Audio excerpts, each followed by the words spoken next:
कि आपको यहाँ पर अध्यक्ष की तरह आना है, तो मैंने कहा कि यार मैं नहीं आऊँगा, क्योंकि आगे पीछे भी ऐसा होता है कि बहुत सारे स्टूडेंट एसोसिएशन बुलाते हैं हमें, तो हम ऐसे ओकेजन्स पे नहीं जाते हैं क्योंकि हम बाध्य हो जाते हैं वहाँ पे, क्योंकि हम स्वेच्छा से बोलने वाले लोग हैं।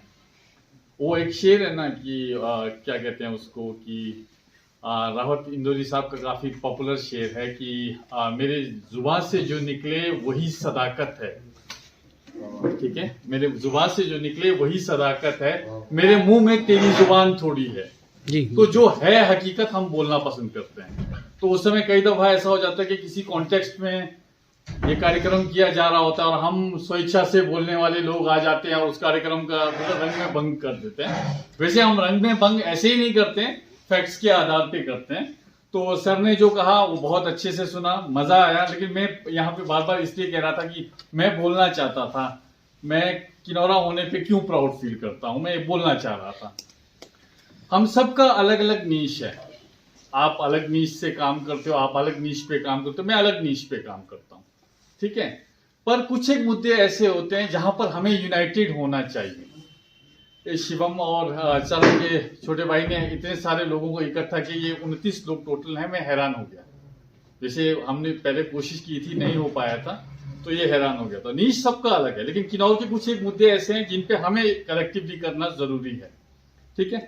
उसमें से कल परसों ही एक पॉडकास्ट सुन रहा था, किसके साथ, समदीश के साथ था वो पॉडकास्ट। उसका उनका नाम था, वो मतलब मेघालय के सीएम है, कॉनराड उनका नाम है, कॉनरेड उनका नाम है, और कॉनरेड संगमा उनका पूरा नाम है, सीएम थे। वो कह रहे थे कि सबसे बड़ा मुद्दा हमारे मेघालय और नॉर्थ ईस्ट के ट्राइबल रीजन में ये है कि यहाँ पर हमारा जो लैंड है वो हमारे लिए ही बचा रहना चाहिए, ठीक है।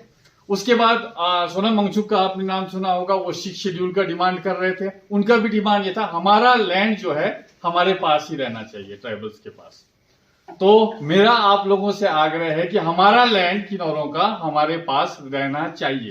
ऑनरेबल हाई कोर्ट में हम केस लड़ रहे हैं, ठीक है, हम लड़ रहे हैं केस, कोठी पंचायत की तरफ से केस लगा रखा है, हम लड़ रहे हैं क्योंकि गैर जनजातियों से बैर नहीं है हमें, लेकिन हमारा जमीन हमारे पास रहना चाहिए। तो हम लड़ रहे हैं केस। तो अभी क्या हुआ कि गैर जनजाति को मिल गया है, उस इश्यू पे हम सबको यूनाइटेड होना चाहिए कि नहीं चाहिए। हमारा वो देखिए, लद्दाख बात कर रहा है, नॉर्थ ईस्ट बात कर रहा है, किन्नौर में 5th शेड्यूल है, तब भी हम बात नहीं कर रहे हैं। तो दूसरे जितने भी लोग हैं वो नहीं बोलेंगे, लेकिन मैं ये मानता हूं कि सोशल मीडिया में जितने लोग हैं वो आउटस्पोकन हैं। वो जो मैंने शेर शुरू में बोला था वो उसको सिद्ध करते हैं। मैं अकेला सिद्ध नहीं करता हूं, आप सब करते हैं। मैक्सिमम को देखा है मैंने यहाँ पे, क्या बिंदास बोलते, मजा आता है देखकर। तो उनमें गट्स है, ये गट्स सब में नहीं होता है। अब दूसरी चीज जो इंपॉर्टेंट है हमारे रूट्स की, सर को उस समय इंटरप्ट किया लैंग्वेज को लेकर। 8 मुख्य लैंग्वेजेस हैं किन्नौर में, उसे हमें बोला जाता है कि डायलेक्ट बोलो, तुम्हारी लिपि नहीं है, वो लैंग्वेज है, नंबर 1। नंबर 2 जो इंपॉर्टेंट चीज है, आप लोग, हम लोग हर जगह जाते हैं, FRA हो गया, नो तोड़ हो गया, आपका एलिनेशन ऑफ ट्राइबल प्रॉपर्टी हो गया, कूड़ा हो गया, पौधा लगाना हो गया, ऐसा कोई काम नहीं है जो हमने नहीं किया हो, सब किया हमने। हमारे को बोला जाता था कि यार तुम लोग क्या है, बकरी चराने वाले, ठीक है। अभी मैं लेटेस्ट सर को बता देता हूं, अभी डीसी सर, मैं और यहाँ का प्रशासन के साथ हम लोग द्रौपदी मुर्मू हमारी प्रेसिडेंट से मिलकर भी आए, हम इस लेवल तक काम कर रहे हैं, ठीक है। अब हमारा पूछा जाता है तुम लोग भेड़ बकरी चराने वाले, तुम्हारा कोई अस्तित्व नहीं है। तो आप लोगों को मैं बताना चाहता हूं आप लोगों का अस्तित्व क्या है। एक सर्वे है, सर्वे नहीं कहेंगे, रिसर्च पेपर है, आप लोग नेट पे चेक कर लीजिएगा। ये कैम्ब्रिज यूनिवर्सिटी द्वारा पब्लिश किया गया है, एंटीक्विटी जर्नल का नाम है, और उसमें हमारे कब्रगाह फाइंड आउट किए गए थे लिप्पा में और कानम में। कब्र में लिप्पा वाले का डेटिंग तो 14th सेंचुरी का आया था, लेकिन कानम वाले का डेटिंग जब देखा तो मैं हैरान हो गया। किन्नौर अभी का नहीं है, ये कोई 11वीं शताब्दी 12वीं शताब्दी का नहीं है, 6th सेंचुरी BC का कब्रगाह कानम में मिला।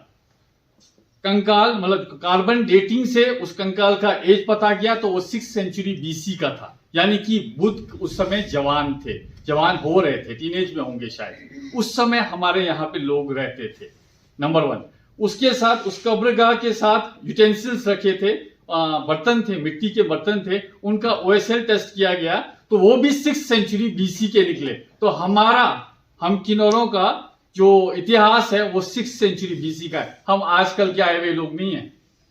ये आप लोगों को इतना प्राउड फील करना चाहिए इस पे। मैं ये शेयर करने के लिए बार बार तभी इंटरप्ट कर रहा था, मैंने बोलना है क्योंकि I am so very excited कि हम उस जगह से बिलोंग करते हैं। 6th सेंचुरी BC बड़ी 2500 साल पुराना, कोई आजकल का नहीं है ये। तो आप प्राउड फील कीजिए, आप लोग बहुत अच्छा काम कर रहे हैं। और जो दोड़ू पहन के ना, बहुत बहुत धन्यवाद यार, बहुत टाइम लगता है इसमें, बस दिल खुश हो गया। और दूसरा ऐसा रहता है कि राजनीति कुछ नहीं था, मैं पहले ही कह चुका हूं, हम स्वेच्छा से बोलने वाले लोग हैं। आप लोगों का बहुत बहुत धन्यवाद इन लोगों से इंटरेक्ट कराया है, मेरे को तो पर्सनली बहुत बहुत धन्यवाद। उसके अलावा और कुछ नहीं बोलना था, प्राउड फील कीजिए। और ये जो मुद्दा है, इस तरह के और मुद्दे भी होंगे, ठीक है, जरूरी नहीं है मैं उठाऊं, आप उठाएं, कोई भी उठाए, बस सहयोग हम सब दे, क्योंकि बोलने वाले यही हैं जो बैठे हैं। दूसरे सिर्फ मूक दर्शक बनकर, मतलब वो अभी बहन बोल रही थी कि ये पड़ोसी बोलता है, ये बोलता है, वही करते हैं, उनको वही आता है, उनको वही आना चाहिए। जो हमें आता है वो हम करेंगे बिंदास होके, है ना। तो thank you so very much.